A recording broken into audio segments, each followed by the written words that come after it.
Hey everybody, welcome or welcome back to Truth Unites. I'm here with Pat Flynn, and we are going to talk about our two books and just have a fun discussion. I'm going to hold up his The Best Argument for God. This is a fun book. It doesn't assume a ton of prior knowledge. I mean, it's very accessible. You just start reading and it kind of involves you into the thought process. And it just goes through some classical ways of thinking about arguing for God. So I really like this book, and I'll put a link in the video description. But I read it and I thought, oh, it'd be fun just to talk about our books and just talk about classical theism, arguments for God, that kind of stuff. So, Pat, thanks for taking the time. How's your day going so far? Good, Gavin. It's a pleasure to be here, and I just want to make sure that we're immediately in the, mutual admiration society. So I will say that loved your book as well, and to me, it hit that perfect balance of accessibility and rigor. As you know, for a lot of books that are aimed at a popular level audience, sometimes one of those comes at the expense of the other. Sometimes books are very accessible, but oh man, they're just not that tight. Other times there's some pretty good books, that are issued presumably, at a more mainstream audience, but they're just not accessible to the average person. So it was certainly a really important thing for me to try and hit that right balance. And I read your book and I just thought that you absolutely nailed it. So big Oh, fan. thanks. Mhm. Yeah, it seems like we both have a passion for articulating these classical arguments for theism in a way that doesn't cut corners philosophically and has rigor, but also touches the heart, is accessible.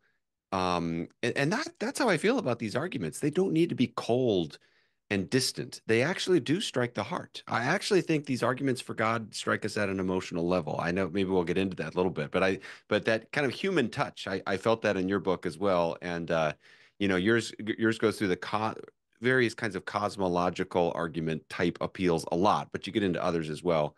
And so we'll just talk this through. But maybe I'd love to ask you first, though, how did you Sure. actually come to believe in God? What personally, if you don't mind Yeah. sharing with us, and kind No, not of at did all. arguments play a role for you in that process? Yeah, so it's a somewhat interesting story. I'll try to give the condensed version. So for many years, I still think the majority of my sort of philosophical life, I would have considered myself a naturalist. And if people aren't totally familiar with that term, a naturalist is somebody who just presumably has a philosophically developed form of atheism, right? And what brought me to belief in God was not any particular argument for God, not at first. It was just trying to get adequate answers, answers that satisfied my intellect, um, to hard questions from a naturalistic perspective. So I've always been interested in those big questions, Gavin, which I'm sure we'll talk about. I remember at a very young age, right, just looking out my grandparents' front door. They lived outside of Philadelphia, and there were row homes, and just thinking like, why is any of this here, right? Why doesn't it just go blank? I was like, I actually had like pretty big anxiety over it. Not just like, why does anything exist, but why does it keep on existing? Why doesn't it all just go blank? I like go to bed at night, like like rattled by that. And I thought I was just a weird kid, but then it turns out there's other people who've had these weird thoughts too, and they sometimes get called philosophers, right? So I was struggling with the concern of contingency, right, at a pretty young age. Like, why? Well, like nothing about this stuff seems necessary, right? I didn't have it well formulated at a young age, right? But that intuition was there, right? And so, anyways, just fast forwarding, I was just always kind of haunted by these big questions of contingency and skepticism and stuff like that. And by high school, I had kind of entered into a certain philosophical tradition through various writers. Actually, I was really into certain writers, really into Mark Twain. I was really into an old writer, H.L. Mencken, who was something of a, of a sort of he was an old atheist, and he kind of is like a prototype of Christopher Hitchens, is kind of how I would describe him. Just hilarious, right? So polemically, extremely effective. And he had a book out on Nietzsche. And so I picked that up and I sort of got sucked into that philosophical tradition, and kind of kept going, in that direction for many years as a sort of atheistic naturalist of a reductive sort. And as I struggled with questions of like, well, why does anything exist, or how do I make sense of human consciousness or human free will? And of course, the essay by Mark Twain that captured my philosophical interest very on was called "What Is Man?" And it's an essay really arguing for determinism, and that just like really just wrapped around my brain. It was something I couldn't shake for a very very long time because even though those implications seemed right to me from a naturalistic worldview, it just also seemed pretty obvious that I have moral, not just responsibility, but culpability. I must be capable of making morally significant decisions, which seems to indicate some element of authentic agency, right? So I was just really trying to, I guess what I was trying to do, Gavin, is there were certain data points to me that just seemed obvious, right? That needed an adequate explanation. Contingency, consciousness, human freedom, the moral dimension, another big one, rationality. And what happened is I kept kind of looking for and searching for naturalistic explanations of these things. One of two things sort of turned up. Either you didn't really get an explanation, you got an elimination of it, right? That these things aren't as we seem to think of them, right? That you wind up with nihilism or eliminativism about human consciousness or determinism. And in a sense, I guess that's an explanation, but it wasn't one that I found particularly convincing. Or you would get extremely contrived attempts at explaining these from a naturalistic system that sort of broke the inner logic of naturalism, if that makes Mm. sense. And we can get into that later. So after a long, long time of wrestling with that, I remember I was sitting in my attic of the first house I got. I was sort of a young parent with my wife. And I literally threw my hands up. I said, you know what? I don't know what is true. But I'm pretty sure this isn't it, right? The sort of naturalistic worldview. And at that point, I wanted to just consider other options. And, through my undergrad philosophy courses, I had a passing familiarity with a number of other thinkers. So I thought, well, let's go back and let's give old Aristotle another try and Plato and these guys. And as I went back with a more serious and less sort of skeptical eye towards traditional thinkers, I began and started reading more contemporary thinkers who defend these thinkers. I became increasingly convinced of what we might call perennial philosophy or Big Tent Platonism, as it's been recently called by people like Lloyd Gerson. And then I eventually got to not just Thomas Aquinas, but contemporary Thomists. And the way I like to think of Aquinas, and this isn't original to me, is some people think of him as one of the first great medieval philosophers.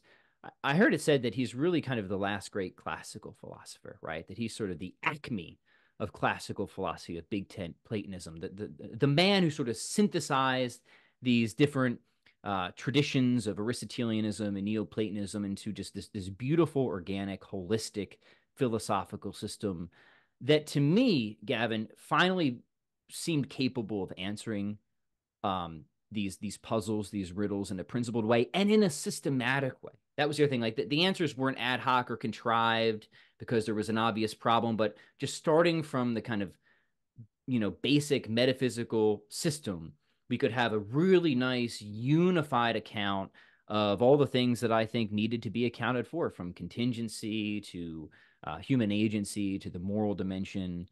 And so that's right. And then, kind of wrapped up in that, I finally started to encounter actually direct arguments for the existence of God. I became very, very fascinated with natural theology, Aquinas's arguments, obviously, but a lot of the contemporary stuff on the contemporary scene too, which comes in many different forms and flavors. And over time, some of them gripped me very powerfully, and I made it sort of a more of a personal study and specialization of my own. So sorry, that was very long winded. No, no, no. Yeah. Fascinating, and I appreciate and can relate to it. As you were sharing there, it seemed like there was first a perception of naturalism as unsatisfying, but without necessarily knowing what's the alternative to that.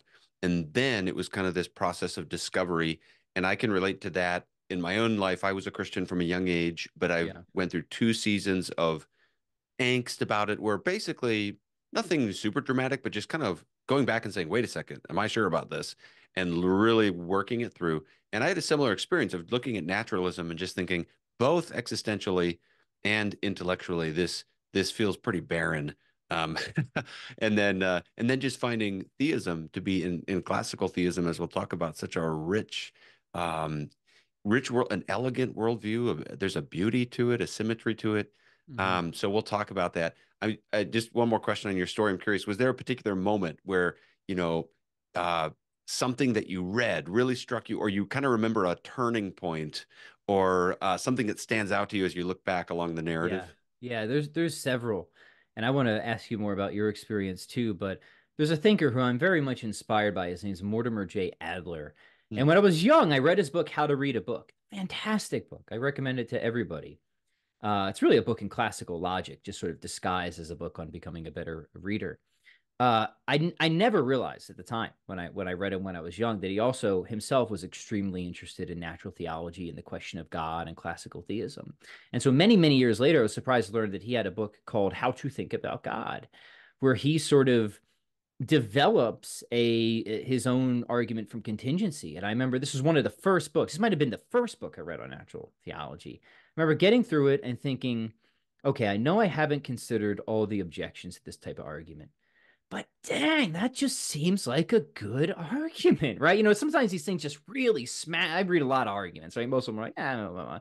But every once in a while, something just really lands a punch. So that was a big one for me, where I'm like, there's something really to this line of thought, and from there, I just went out and devoured everything I could in the history of sort of cosmological reasoning. So that was a big one for me for sure. Yeah, that's cool. Yeah, well, in a second, let's come back to the point about contingency, and that could be a great launching point to get into some of these arguments and into where you spend a lot of time in your book too. But I just want to say one thing, and then if you want to comment on this as well, for people who may have clicked on this video and maybe they're not a philosopher. Maybe they're not, that's not their natural skill set. And maybe they don't have a strong loyalty or sense of affinity with these arguments to begin with. Maybe we can say a word to help them, to encourage them for why these things matter. And I'll just say two things because I Mhm. appreciate that. I can understand how someone, it is true that most of our de-churching friends aren't necessarily going to a hard atheism. Some are, but a lot are just stopping going to church and they still believe in some God or something. But so atheism's a problem, but I appreciate that some people are saying, arguments for God aren't the biggest demographic that is needed to address. Some people also I know have seen arguments for God done in a very triumphalist way, where people act as though just the sheer force of logic can sort of compel assent, and it feels like it doesn't really have a human touch to them. And so I Mhm. appreciate how people can feel a little hesitant, like philosophy arguments for God. I don't know. But I would just say two things in defense of them. One is I do think that as much as atheism isn't the biggest demographic outside of like Christian belief in the world, it is a real one and it is growing. And there are arguments we need to respond. And I would see this as in the category of the verse in First Peter 3:15 that just says, always be ready to give a reason. I think if we get asked, why do you believe in God? It's really edifying for every Christian, even if they're not a professional philosopher, that's fine. But just to have thought a little bit about some of those reasons. So you're able to give even just a colloquial and brief expression of some of the reasons. And I think it's also okay to just say, I had an experience where I prayed and God worked in my life. That's a good reason. I think that can be compelling as well. But then at least to have some awareness of some context if you're challenged on that, to be able to express the hope we have and show it's a rational hope. The other thing is, I've found that arguments for God's existence, even when they're not necessarily used to convert someone, they still have value. And I would say, for the Christian believer, they're tremendously nourishing. And I think that they really I actually believe, again, to come back to this, I actually think they're edifying and they actually can sometimes teach you something about the nature of God. Like, I've never really seen someone converted because of the ontological argument for God's existence. Maybe that's happened. I don't see it a whole lot, but I still think it's edifying to think about because it forces you to think about who God is and so forth. So I'm a proponent of using these arguments. I think they've been arguments for God's existence have been used all throughout church history. That's a common thing that people have done.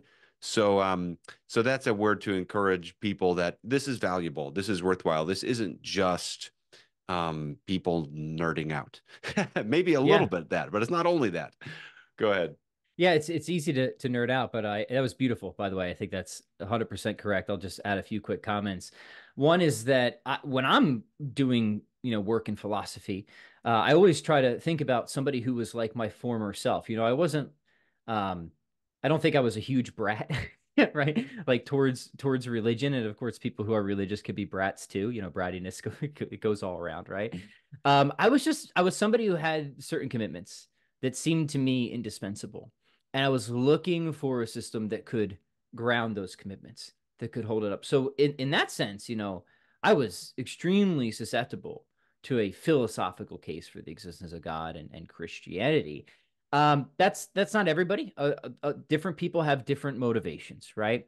I also want to say that atheists aren't idiots. I don't think that I was an idiot when I was an atheist, so I don't like the triumphalist approach. You read a lot of smart atheists and you realize there are a lot of smart atheists, right? And there are serious arguments against God and serious objections to arguments for God.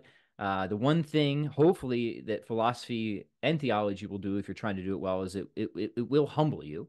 It doesn't mean you should necessarily lose confidence, but I think it will help you ultimately to present things in a way that is more attractive and appealing. Nobody wants to say, "Oh, you're an idiot because you don't believe in God. Let me give you this argument." Where I think it's always better to say, "Hey, if you can tie in your own story, that's great." Gavin, you said you had this period of doubt. For me, I did convert and say, "Hey, look, here's some considerations generally that cause me to think that belief in God is fairly reasonable. I know there's objections to it. I've thought about those, and I find that I continue to ascend, right? That these arguments, they just do it for me, man, right?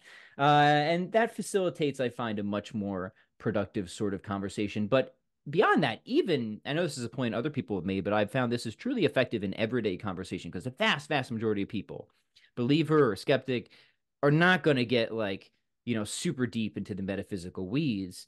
But what's helpful is just like letting people know that you actually do have arguments, that you do have a case. Like, hey, I just think that God is a great kind of unified, simple explanation for a wide range of phenomena, from contingency to consciousness to fine tuning to human rationality, human agency. And indeed, if we had time, we could even discuss the problem of suffering and evil. I think that God can really explain the most with the least. I understand there's other paradigms and competitors, but for me, this just seems like the best sort of theory on the market today. And just saying that can, facilitate, I think, a fruitful conversation, or even just impress people. Just like, oh wow, you've actually thought about this. That's interesting. So I always try to tell people, look, it's not just in real life, right? It's not just the matter or the technicality or the rigor in which you present your arguments. There's also the manner, right? It's how you present them. And you might have, what you think is a really knockdown argument, but if you're just kind of a jerk about it, yeah, I don't recommend that, right? Yeah, me neither. Oh, and yeah, I mean, I've heard so many stories of atheists who are asked this question, maybe kind of a similar question to what we just answered of, tell us the narrative of how you came to your current views. And so many times it is not necessarily, and this is not true for everybody, of course, but a lot of times it's this experience someone has of, they had a sincere question in their Sunday school class or something like this, and they kind of got um clamped down upon or maybe even shamed for Mm. articulating this question. And this is why I always say to Christians, absolutely be willing to say, I don't know, rather than attack someone, because saying I don't know is fine if we don't know. But when we attack somebody, that's when we can really do damage. But so that's kind of a pastoral thing that Oh, 100%. I was just talking about this with my friend the other day because we were both complaining about our experience actually kind of coming into Christianity because this you see these things happen and it's really unfortunate. Because I know coming from a skeptical mindset, when somebody says I don't know, that actually builds their credibility, Mhm. right? Because nobody knows everything. But if you're just willing to say, hey, you know what, that's a great question. I have no idea. But I know 10 smart people that might know. So, give me a day, I'll ask them and I'll get back with you. Like just something like that can just be, man, it's such a better way to go. Mhm. Yeah, totally. So here's a fun way to get into our books a little bit. Something I like to do is summarize the personal impact upon me that someone's book had, throw it out there, and then see if this was at all within the ballpark of what the author hoped for. Now, it's a little dangerous because it could reveal that I, took something that you said and went way off the trail. But it also can be interesting for an author to hear. So let me do that with your book, and then if at any point you want to Oh, I'll return incorporate. to favor for sure. Yeah, yeah, Yeah. yeah. So to try to, because your book spends a lot of time explaining, you're talking about classical theism.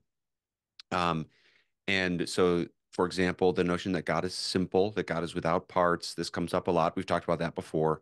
But your book is spending a lot of time in in the general terrain of what some people will call like a cosmological argument, or an argument for God as the first cause, or as the sort of ultimate explanation of reality.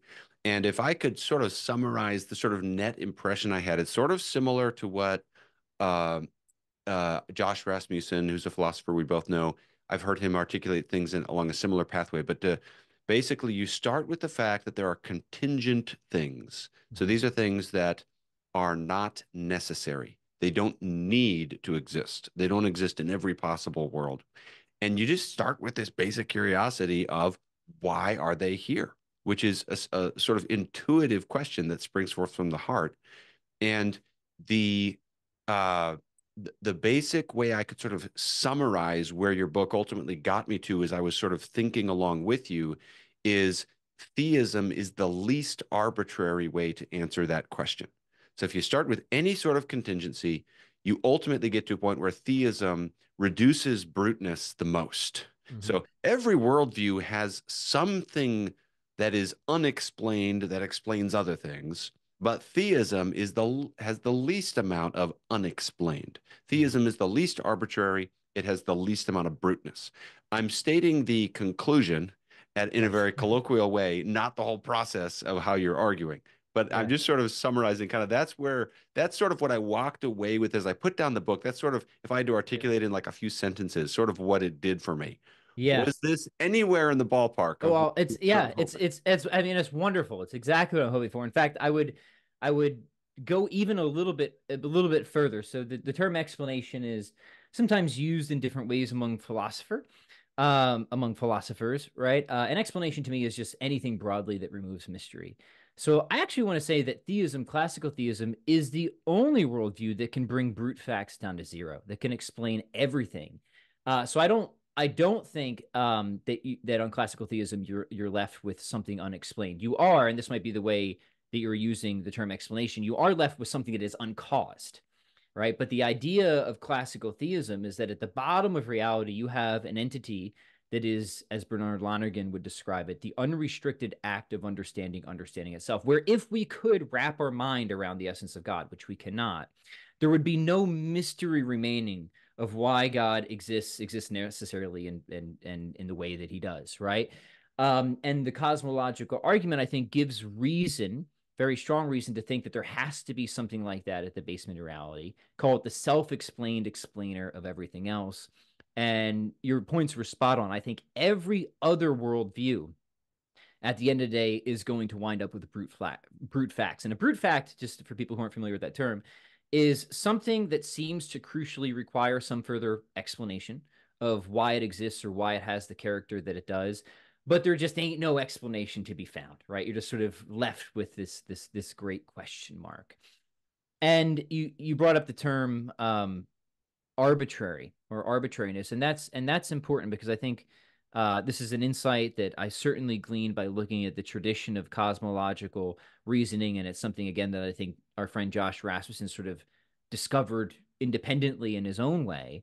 Is that if we just start with the question of like, hey, what sort of thing actually could be the first principle of everything that could explain itself, that would not require a cause, that could be intrinsically uncausable, where it wouldn't even make sense to sort of ask what brought this thing into existence. If you start from that perspective and you're not thinking atheism or theism, but just start thinking about what sort of thing, right, could anchor everything else and itself not need to be anchored, then what you see in the tradition is philosophers stripping away all the features that imply contingency, right? And there's lots out there, but a few that philosophers have identified would be things that change, things that are composite, things that are sort of qualitatively finite or restricted. We can get into all those details later, but the idea is once you kind of strip all the contingency implying features away, you wind up with some entity that is radically other. if you will, right? That I argue is the God of classical theism, and it's only that sort of thing, right, that can ultimately provide the sort of answer to the question of contingent existence. No, there's no other. I'm pretty punchy at this point in the book. I say there's no other viable candidate, Right. right? So yeah, I think, sorry, that responding longer than I should have to your initial impression, but that's brilliant. So yeah, No, that's almost exactly what I wanted to intend. Yeah. okay, well, it kind of just gestures towards theism as I like to call it an elegant worldview. It just seems to fit with what we're looking for at an intellectual level. And yeah, I do recall you in the book talking about how you're not saying God is a brute fact. So I probably could have used a little different vocabulary there to summarize that. I guess I was just sort of speaking extemporaneously there, but this idea that I think if I recall, you said something like God is not you're not saying God is a brute fact, so we're just reducing it down as small as possible. You're saying, if I God is an recall, you say autonomous God's fact. autonomous. Yeah. Mhm. And what I come to with that is, and this is where I almost sort of wonder, and I'm curious what you think about this, is if the cosmological argument and the ontological argument have some relationship here. Maybe they're overlapping, maybe they're touching, maybe they're borrowing. I don't know. Yeah. But this idea, because the reason for that is because in God, you find that reality where essence and existence are the same thing. Hmm. And that does seem to absolve the arbitrariness. But so yeah, but is that so? Yeah, I'd be curious if you have any comments on that. For let's suppose someone is objecting, they're saying, "Well, you still have a brute fact too," because I hear this all the time. You theists, you still believe in bruteness as well. Your bruteness is just God, and God is this infinite being, so that's a lot of bruteness. Is that how you'd respond to that? Is this distinction between bruteness and autonomy? Yeah, so an autonomous fact is where if you ask a certain sort of question about it, it might imply that you're confused about the nature of the thing in question, right? So, why do all mountains have valleys, right? Well, if you understand what the nature of a mountain is, that you understand why all mountains have valleys. So that's a sort of autonomous fact, right?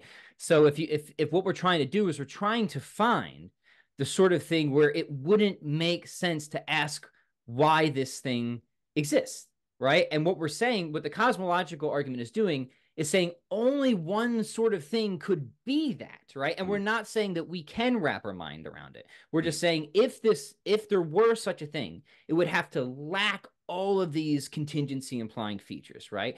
But then what the cosmological argument also does is say, well, because there are all these other contingent things, the sort of necessary condition for their actuality is that autonomous fact, right? Does that make sense? So like that yeah, thing actually must be there. So yeah, that's sort of how the logic of that works. And then the relationship between the cosmological and the ontological argument is the ontological argument. There's many different variations. Tries to, in various ways move from the idea of God to the actual existence of God. And that's a fascinating literature that I am not an expert on. But what I say is that the ontological argument does give us a certain conception of a being that seems like it could uh, fit the role of this ultimate autonomous fact. So I say that the cosmological argument sort of gives independent reason for thinking there is a sound ontological argument, even if you kind of need the cosmological argument to prop it up, if yeah, that yeah. makes sense. But I gotta return to question because you've spoken so nicely about my book. I wanna give my, and then we can nerd out on the arguments more. But the thing that I got from your book, Gavin, I thought was really unique and interesting, and this relates to the human touch, is the fact that you just think that theism is a more exciting theory, is a more interesting theory, and that's not an angle that I've seen taken, so far as I know, pretty much anywhere else. And I thought that that was a really unique flavor to your book, and it's something that relates deeply to kind of my own personal experience. When I was really, and people can talk about emotional biases and all they want. And look, granted, I had a certain bias when I was a naturalist to avoid nihilism, right? I did. It just doesn't seem true. I didn't want it to be true, right? Who wants that to be true? And yes, I know that not all naturalists are nihilists. I know that, but as I was trying to piece together a sort of naturalistic system that seemed explanatorily adequate and superior, I just kept coming to these sort of nihilistic implications. Hmm. And I think that a book like yours would have, if I would have had your book, everyone kind of says this. I wish this was the book that I had, back when I was, a teenager in college. I think that's true. I think your book would have been extremely impactful for me because of that human touch, in addition to the way that you presented arguments that are certainly accessible for people who are not necessarily trained in philosophy, but still you pack a really good punch with those arguments. The excitement of your book is a thing that really stood out to me, and it got me excited. Like, I'm already a theist, but it got me excited, right? Again, all over again. Like, yeah, this is a darn good story. It is like it is a lot more interesting. So I don't know. Is that the impression you were hoping to make? Because Yes. Oh, very much. That's the exactly in my heart where it came out of, in my own personal discovery, to my great joy and relief as a believer. And then what I hope to convey and what I believe the arguments impress. I do believe, if we think of the three transcendentals, the good, the true, and the beautiful, I do believe the gospel is all three, and that we can and that, teasing all three out is helpful. And kind of mm-hmm, like we've somewhat gotten into here a little bit already, they kind of have a relationship to each other, the good, the true, and the beautiful. mm-hmm, And so showing the beauty. So, what I'm trying to do in my book for people who haven't read it is go through four classical arguments and basically try to use them to gesture towards the plausibility of theism. And then by the end of the book, Christian theism, but then also in the same effort toward the beauty. And uh, I'm going to use the word enchantment because despite its maybe being overly used, I don't know of another English word that quite gets at it better than the word enchantment.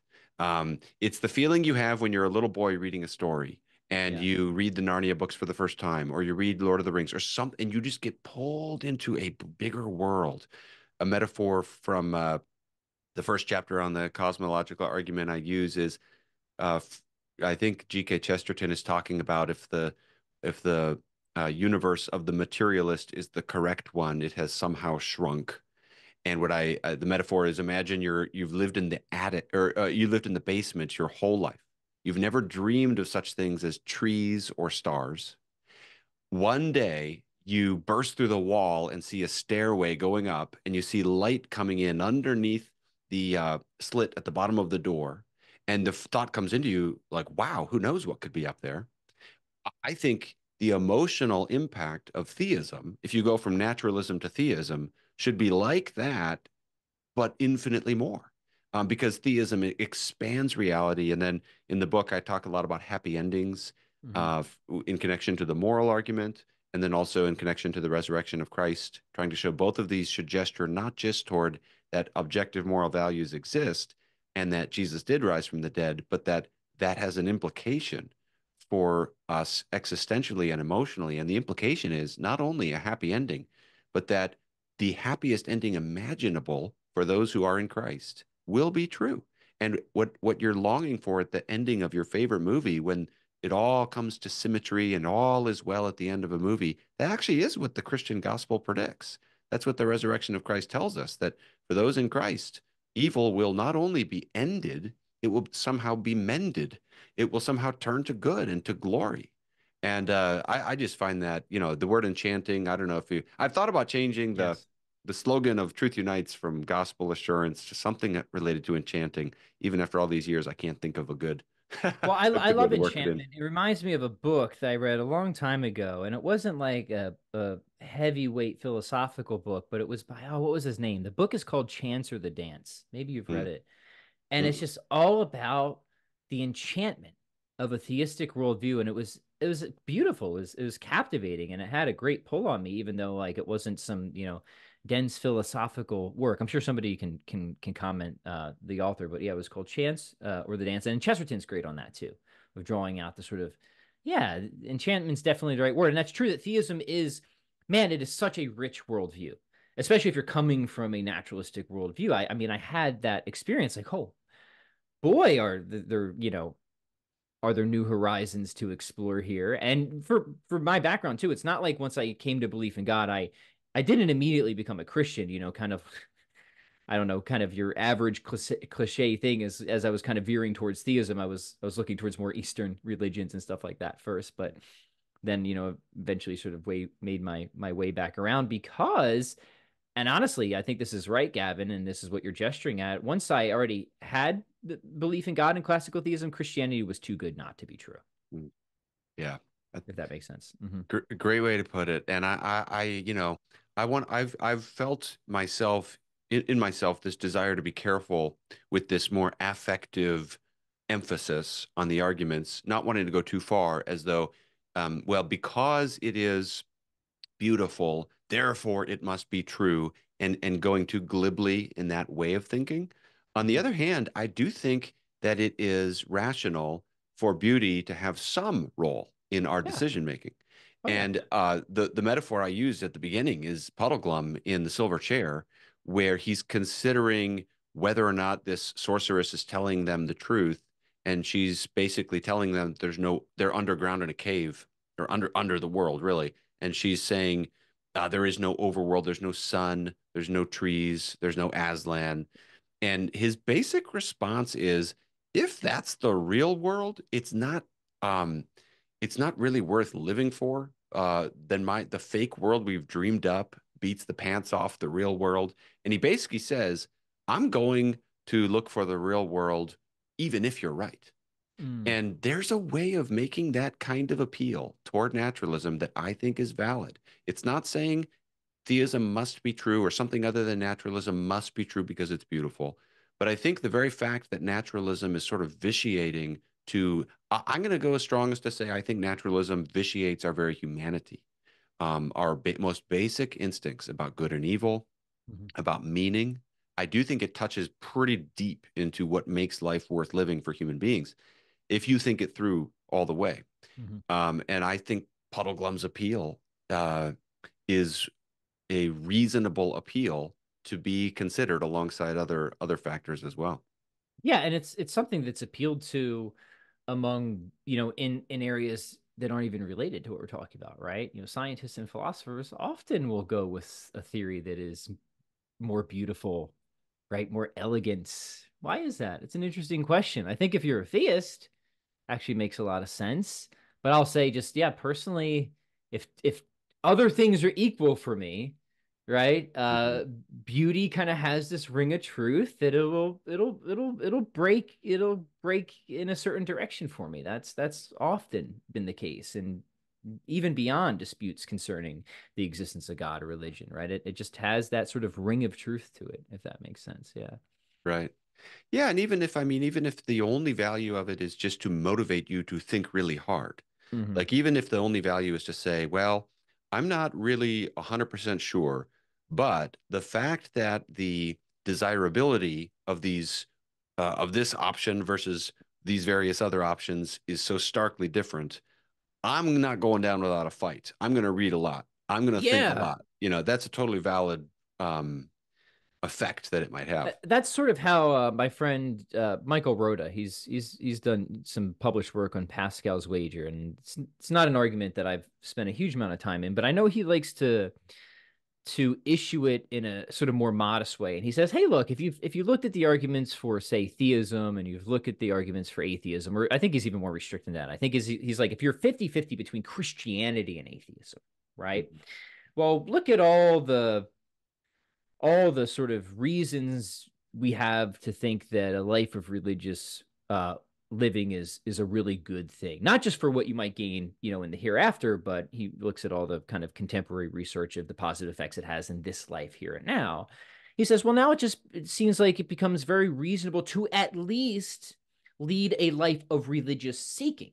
He doesn't say just believe in God or believe, just start to like seek in that direction, whatever that means, like read more, go join some study groups, some Bible study groups, attend church service or whatever. Just lean in that direction to just pursue it and see where it leads further. And that to me seems obviously correct, right? Yeah. Totally. Oh, yeah, it's very motivating. Well, let Mm-hmm. me ask you a new question, and that's Sure. let's talk about the relation of the different arguments. Am I right? Your book has great discussions of the moral argument, fine-tuning argument, the argument from consciousness. So it's getting into some of these arguments as well. I just put out a video on the fine-tuning argument. I'm Yeah. kind of interested in that one. I'm going to do one on the cosmological argument in the next couple of weeks, Lord willing. But I'm curious about the relationship between these different arguments. I'm curious your take on that. Am I understanding rightly that you tend to think of something like a contingency argument or a cosmological argument as the main focus of your book, and these other arguments sort of flowing out of it? Or Yeah. how would you kind of see that relationship? Yeah, that's good. So there's different philosophical approaches to God, so it might be helpful to just kind of zoom out and explain how I attempted to marry two of them together in this book. So the first philosophical approach to God is the very traditional one, and this is where somebody kind of starts out in philosophy of nature and metaphysics, and they're just carving reality at its joints, and they're looking for the sort of necessary conditions to explain certain phenomena, like really broad scale phenomena, like change. What is change? How does change occur? Right? Um, or why are things contingent? Or how do things endure? Over time, right? Identity through time, stuff like that, right? And then they'll posit various principles to explain, these broad phenomena. And then what they'll do is they'll say, well, the necessary condition for all that stuff is this simple being that we call God. And this examples of this would be like, Aristotle's mover argument, or Aquinas's, first way. And there's contemporary versions too. But the idea here is you have a very strong sort of argument that God is really the ultimate necessary condition for some effectively undeniable feature of the world, right? Change or compositeness or contingency or what have you. There's lots of sort of different formulations and arguments out there. Now, I find those arguments fascinating. I think several of them are actually demonstrative. And they're the ones that probably had the most force on me. I also like them because they kind of force you to do philosophy of nature and metaphysics, which is important anyways. That's kind of the drawback of those types of arguments. They kind of require that you do a good amount of philosophical work up front to run them. So they might not be like the best sorts of arguments for everyday conversation, but I think at the end of the day, they are the most convincing and the most theoretically fruitful. So that's call that the old approach or the traditional approach to God. The more contemporary approach, and there's other approaches too, but these are the two main ones I focus on, is this idea of worldview comparison. And here, philosophers kind of have what they might call a worldview hypothesis. And the two ones I'm interested in are classical theism and naturalism. And so they explain their hypothesis. Here's kind of everything that's, that I'm committed to. Now let's compare my hypothesis to some rival hypothesis to see how well it predicts, anticipates, explains certain features of the world that we think a worldview, a big philosophical picture of everything, needs to explain. Things like contingency, consciousness, stability, order, fine tuning, morality, stuff like that, right? So, what you find among philosophers is, especially in philosophy of religion, is that they tend to prefer one of these approaches and tend to be antagonistic towards the other one, right? So you have philosophers that like that kind of traditional metaphysical approach, and they have all sorts of criticisms of the worldview hypothesis method. And then you have, philosophers that prefer the worldview, comparison game. They'll have all sorts of criticisms for those, crusty old school, metaphysicians, right? It always just struck me, Gavin, that these approaches need not be in conflict. That we could marry them. So that's what I wanted to do. The beginning of my book is trying to be a little bit punchier, and I'm giving a formulation of the argument from contingency, and to conclude to the existence of God as understood by classical theists. And I say, okay, well, there you go. Maybe that convinced you. If so, awesome. You can go ask other questions. This book has, I guess, served its purpose. But I also say, hey, okay, maybe you find that interesting, but maybe for various reasons it hasn't completely caused you to abandon atheism or something like that. No sweat. That argument at least gave us a really sort of detailed worldview hypothesis, right? It gave us a very philosophically rich conception of God. So what we can do now is we can take that and we can see how fruitful it is for explaining all these other things that a worldview needs to explain. And that's those other things that you listed. I focus on fine tuning and morality and suffering as well, consciousness, rationality. And that's where I'm comparing the theistic explanation to the naturalistic one. And in some cases, I'm willing to say, yeah, naturalism does have an explanation, but it doesn't seem as simple or as unified as the theistic explanation, right? And so when two theories explain just as much, simplicity seems to be a tiebreaker, right? In other cases, I'm a little bit punchier, and I think that naturalism doesn't really have much of an explanation at all. And then at the end of the day, I think if you weigh it all out, I argue that that the evidence stands very strongly in favor of theism. So that's what I was trying to do. I was trying to marry those two approaches, and hopefully that's clear enough. It is. No, I like that, and I'm sympathetic to your point about that different methodologies in, especially in sort of apologetics. Unfortunately, they do tend to sometimes seem to attack one another at times more than is needed. And sometimes things that are differences of emphasis or differences of method or strategy are cast as all consuming differences. And I've sometimes thought of this as it just seems to be a fact of life that different people find different arguments helpful. And I Yes. have had people who convert to theism because of music. I've seen this happen where they're like, I'm not sure about these arguments, but there's something about music. But then I heard Gavin play chopsticks, and I was it. Not necessarily my music, but in fact, I've heard that from more than one person, or people who say, uh, I'm not convinced, but sometimes when I'm listening to music, I have my doubts about my own doubts. And Mm-hmm. that's interesting to me that, some people are like that. Or I think of a lot of church fathers used fulfilled prophecy as an argument for Christianity. I think that's totally valid. I think, if that somebody might find that convincing, that you might go back to like the various texts that get into messianic expectation and say, look, this seems kind of compelling, that there's this hope that is developing throughout Israel, and it seems to be fulfilled rather remarkably in the first century by this person, Jesus of Nazareth. Um, I think you can make a pretty good abductive appeal on that. I put out one video on a argument from fulfilled prophecy that's kind of just a preliminary drive-by on that. I was surprised how it was stronger than I expected. The data was stronger than I expected in terms of the specific nature of some of these prophecies. Um, so to me, I put it in the category of the generosity of God, that Mm-hmm. he makes the Holy Spirit works in different people in different ways, and he's sort of bombarding us at different levels, communicating to us. And sometimes it just comes through personal experience as well. Yeah, and of course, as we've already said, different people have different motives, different people have different interests. So, especially if you're doing apologetics, it can't hurt to have different tools, right, available for different situations. That just makes sense to me. Now, on one hand, philosophy for me has always been exceedingly selfish, right? I'm just mostly trying to answer things for myself. And then it was, by doing that, that other people seemed to be interested in how I wrestled through certain questions, that I kind of um, fell into certain apologetic circles, and then started to think about, how can I actually serve people with with the philosophy that I do. And one of the ways that I think that I've been able to do that is to try and, yeah, and try marry approaches, and build bridges where there's otherwise some pretty hostile division, Yeah. which is unfortunate, but we do what we can, right? Right. Yeah. Yeah. Yeah. Well, let me share an argument I'm thinking about currently and see Yeah, I what was your gonna. thought Yeah, is. please go for it. So I've been thinking about. I shared with you before we hopped on. I just got a few books and I'm starting to make one of my new study projects for the fall.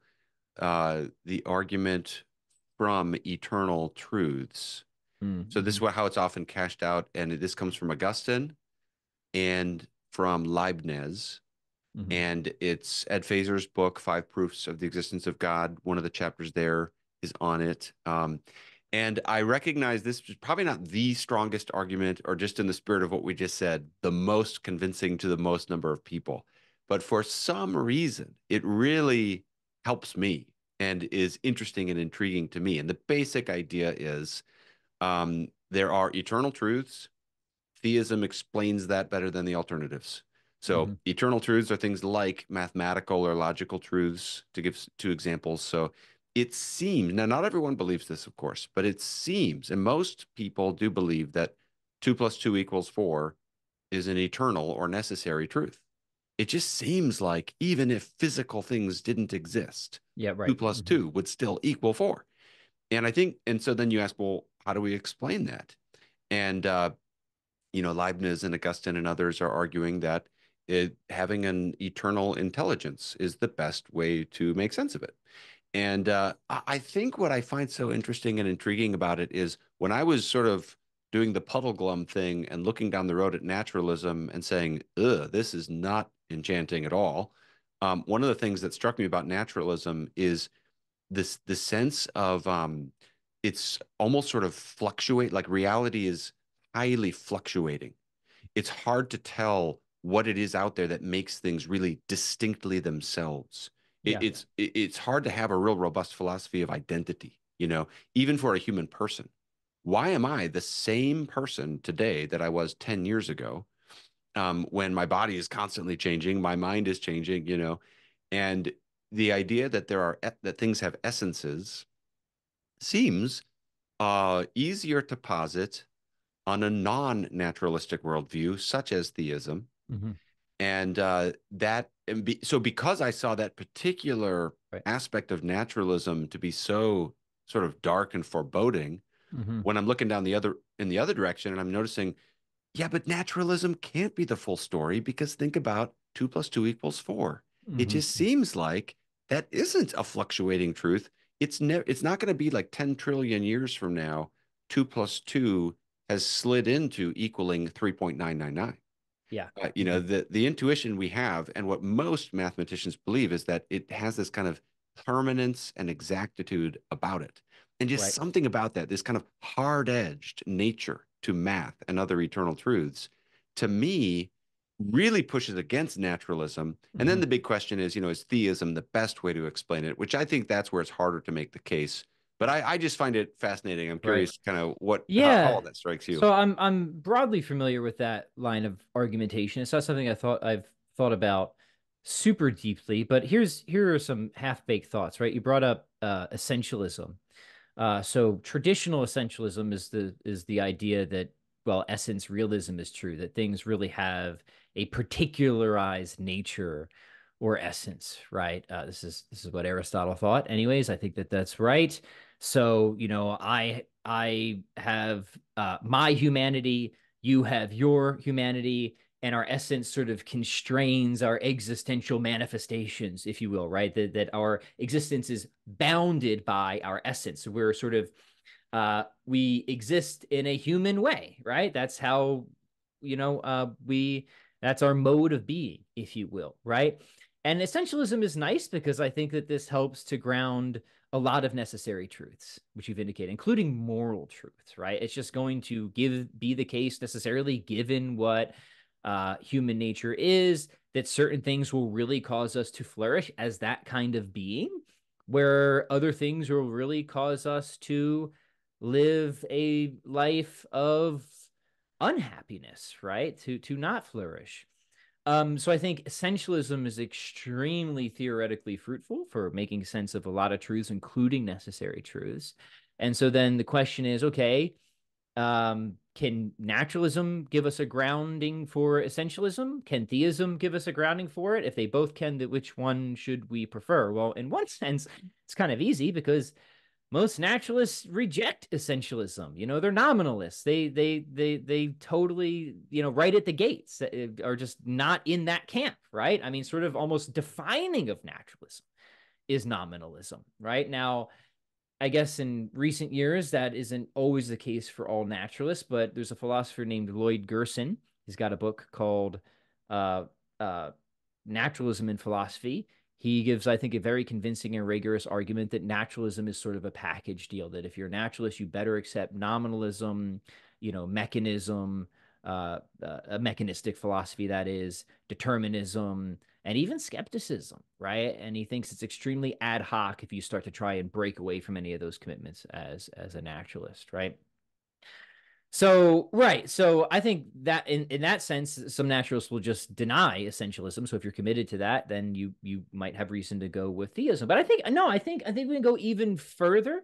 It's a little bit technical, but I think if you are a real essentialist and you have a constituent ontology, and so this is all right, I don't want to get too in the weeds too quickly, people who aren't familiar with this stuff, but uh, a constituent ontology is a theory of how things have the certain character that they do. And what philosophers will say, well, things have the character that they do because they have parts or constituents, right? So I have the character that I do because I have various parts. If I'm following Aristotle, I have a formal part and a material part and so on. So I've got parts, right?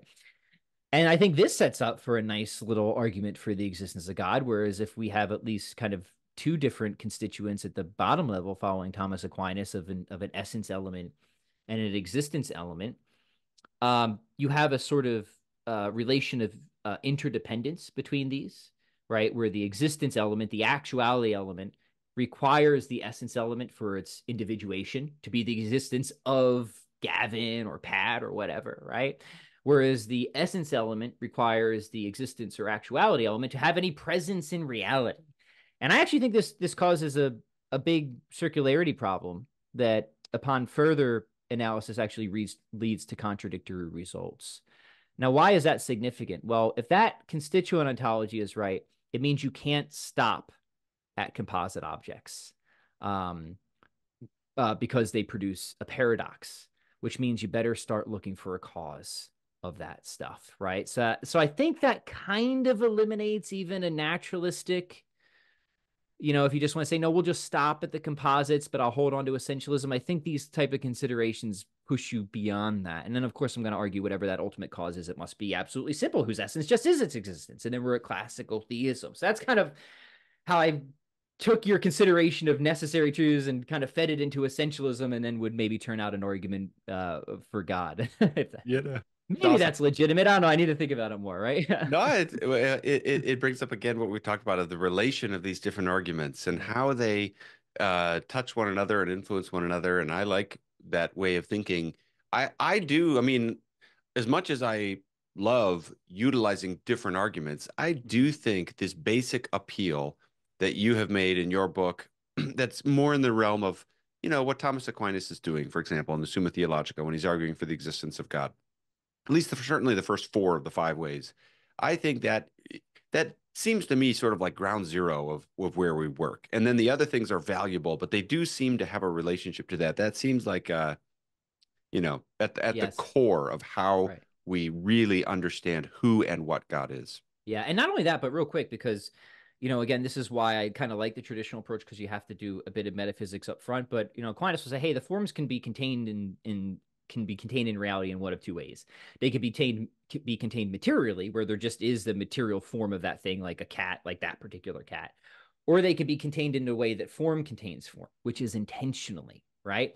Hmm. So Aquinas says, well, we do need an ultimate explanation for all the forms, but that ultimate first simple principle, everything can't contain all the forms in a material way. That would produce absurd results. So they must be contained in some sort of intentional way. But given the sort of metaphysics at play, he's going to say that they have a sort of virtual containment in God, that God is the form of being, right? So sort of virtually contained in the nature of God, is the way that God, in understanding himself, would understand how anything could participate in being in a finite and restricted way, right? So I think you actually can give, and this isn't exclusive to Aquinas. Again, I mentioned Lloyd Gerson. He develops this account from an entirely Platonic standpoint. It's shared in the tradition. I think you actually can give a really good principled grounding, um, if you're into like the forms from a theistic worldview. Um, so I think you can give it all the way through, right? It's not just that naturalism is bad, but I think you can actually give like a really good Right. explanation of essentialism all the way through, right? But you got to kind of get your hands dirty and spend some time in the metaphysical soil to Yeah. to tease all that out, right? Mm-hmm. But I think it is important because you brought up a point, like, okay, well, maybe naturalism sucks, but maybe theism kind of sucks too. Maybe it just sucks a little bit. But I don't think that's the case. I think at the end of the day, like Yeah. theism is actually really good if you're thinking about it in the right ways, right? Mm-hmm. Right. Yeah. No, that makes sense. Yeah. Well, I have one other thing I think we should throw out to talk through before we finish, and then if there's anything else you want to talk about as well, I think it'd be helpful to talk about what I see as the constant reply to cosmological arguments. If everything needs a cause, what caused God? Mm-hmm. I mean, and just because. Now, of course, we're not saying just bluntly and baldly everything needs a cause, but that's how it's caricatured, and that's the Mm-hmm. straw man that gets knocked down. And the reason I think it'd be helpful to talk about that is because I see that not just at the popular level, but that's like Lawrence Krauss. that's Yep. Bertrand Russell, that's Richard Dawkins. This is Right. like, you know, what the more influential atheist voices tend to be saying. And yet, I think it is a really, I think it's an objection that really does not meet the argument and Yes. rests upon a fundamental misunderstanding. But I think it'd be helpful to, you know, draw attention to that and just help our viewers be prepared for when they hear that. Right. And I'll just say from my angle, I think one way to draw attention to the problem here is that the objection really misunderstands the whole entity we have posited as God, Mm-hmm. because the whole idea is he is by definition an uncaused being, and Mm-hmm. so if people are asking that question, it shows they haven't really grasped the proposal at hand. And I've heard, I think Sure. William Lane Craig and others have tried to use metaphors to convey the challenge. It is like asking who is the bachelor's wife, or what's the number that's two more than infinity, or something like that, where the question Right. shows like you can deny that there is a bachelor, you can deny that there is infinity, you can deny God. But if you're asking questions like that, like what caused God, it shows that the whole proposal hasn't Yeah. really landed Yeah. and taken root. Yeah, so good. Lots to say on that, and those are some really great initial thoughts. So let's think with Aquinas on this again. So go back to real essentialism and the sort of compositeness of contingent objects. So Aquinas' theory is nice because I think we have an explanation of why things are contingent. They're contingent because they're composite, right? That they have an essence that is really distinct from their active existence, right? That what a man is really different from the fact that a man is, right? So if that's right, then Aquinas is the sort of causal or explanatory principle running a cosmological argument from that metaphysical framework is certainly not that everything has a cause. When did Aquinas ever say that? You will never find ever in any of Aquinas's work the statement that everything has a cause. Why? Because he didn't think that everything has a cause. He just thought that certain things require a cause, particularly things whose essence does not demand or guarantee their existence have a cause. And I'll say, well, then if you just get to something whose essence is its existence, it's just inappropriate to ask what caused that, right? Because that question is only appropriately asked of things whose essence is really distinct from its existence, right? Now, you might have issues with that entire metaphysical system. You might think it's nonsense. But if your just objection is that, well, if everything has a cause of what caused God, you're just not even engaging with the metaphysical system or the arguments that emerge from it. So and not all cosmological arguments launch that way, of course, but you will be extremely hard pressed to find among any heavy hitter in the history of philosophy who issued a cosmological argument with the causal principle that everything has a cause. I'm pretty sure Father Norris Clark actually did a survey on this. He's got an essay where he was trying to figure out, well, where did the atheists get this from, right? Yeah. And I forget, what his ultimate. It's been a while since I read that, but he just goes through the kind of different cosmological arguments. He's like, okay, Leibniz didn't say this, Aquinas didn't say, and that's true, right? If you read the significant thinkers, right, you will never find that commitment then or now. I'm sure again you'll find it on a popular level, but we're talking about who has significantly and seriously contributed to the history of cosmological reasoning. You won't find that. Why? Because I don't want to say because they weren't dumb, but because they weren't dumb, right? They realized, like, look, if we're going to make sense of reality, there has to be some portion of reality that is uncaused. Because if you say that everything is caused, you do get paradoxical and absurd results. And they saw that. So what they're saying is, okay, there has to be at least one thing that is uncaused to make sense of all the things that require a cause. And then they'll give arguments for that, right?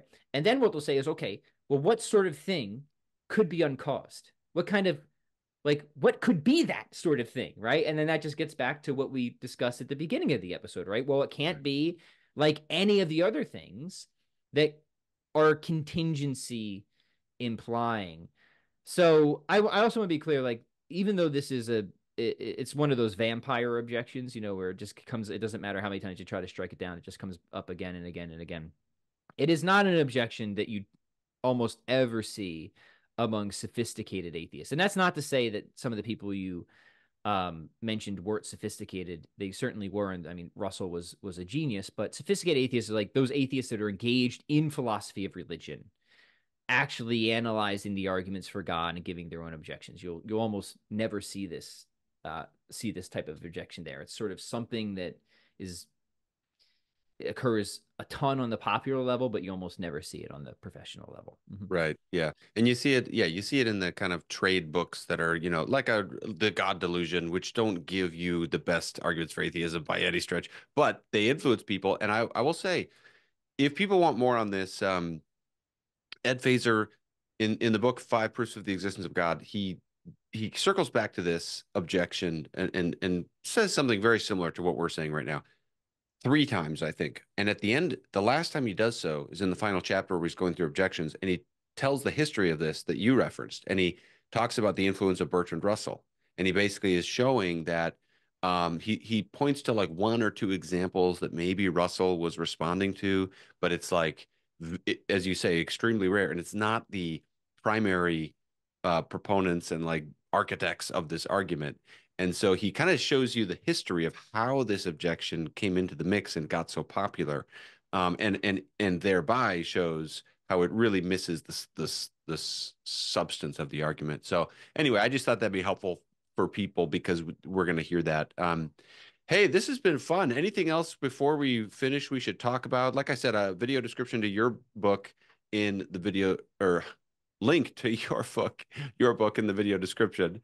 Um, and I like talking, and it's also just encouraging to kind of see where our thoughts are overlapping in a lot of different ways. But anything else you want to talk about before we finish No, off here? I love the open jam here, and now you make me want to go crack open a couple books on the argument from eternal truth. I mean, there's so many arguments out there, right? Yeah. And you could spend your lifetime sort of analyzing just one line of thought.